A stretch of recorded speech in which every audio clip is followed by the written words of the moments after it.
Hello guys, Gita ഗോവിന്ദത്തിലൊടുവിൽ രക്തത്തെ തിരിച്ചറിയുന്ന നിമിഷങ്ങൾ. അതേ കൂട്ടുകാരെ, നമ്മുടെ ഗീതവും മാർഗഴിയും നേർക്കുനേർ കാണുകയാണ്.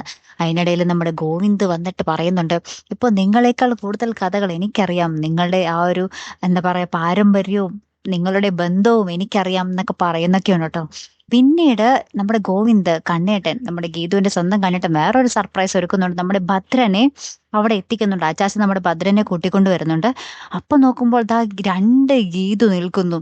പിന്നെയാണ് നമ്മുടെ ഭദ്രൻ പറയുന്നത്, ഗീതുവിന്റെ കൂടെ, അതായത് ഗീതുവിന്റെ അമ്മ ഉദരത്തിലായിരിക്കുമ്പോൾ കൂടെ ഒരു ഇരട്ട സഹോദരി കൂടി ഉണ്ടായിരുന്നു. ജനിച്ചതിന് ശേഷം നമ്മുടെ എന്താ പറയാ രണ്ടുപേരെയും കൂടി പോറ്റാൻ നിവർത്തികേടനുസരിച്ചിട്ട് നിവർത്തികേടോർത്ത് നമ്മുടെ ഗീതുവിനൊപ്പമുള്ള ഈ ഇരട്ട സഹോദരി, അതായത് മാർഗഴിയെ ഒരു കാട്ടുവൈദ്യനെ വളർത്താൻ ഏൽപ്പിക്കുകയായിരുന്നു. അതാണിപ്പോൾ വളർന്ന് വലുതായി തിരിച്ച് നമ്മുടെ ഗീതുവിന്റെ അരികിൽ തന്നെ എത്തിക്കഴിഞ്ഞു. ആ ഒരു സഹോദരിമാരങ്ങനെ ഒരുമിച്ച് കഴിഞ്ഞു. ഇനി ഇവര് തമ്മിൽ നമ്മുടെ രാധികാമ്മയ്ക്കെതിരെ കളിക്കുന്ന ഒരു അടിപൊളി കളികൾ തന്നെ ആയിരിക്കും കേട്ടോ നമുക്ക് കാണുവാൻ സാധിക്കുന്നത്.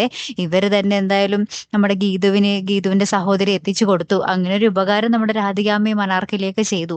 ഇനി ഇവര് തമ്മില് അവരറിയാതെ, നമ്മുടെ രാധികാമ്മയും അനാർക്കലിയും ഒന്നും അറിയാതെ, ഇവര് കണ്ണനും നമ്മുടെ ഗോവിന്ദും ഗീതുവും മാർഗഴിയും കൂടി അവർക്കിട്ട് എട്ടിന്റെ പണികൾ കൊടുക്കുന്ന ഒരു അടിപൊളി നിമിഷങ്ങളാട്ടോ, മുട്ടൻ ട്വിസ്റ്റ് ആട്ടോ വരാൻ പോകുന്നത്. കാത്തിരുന്ന് തന്നെ കാണാം.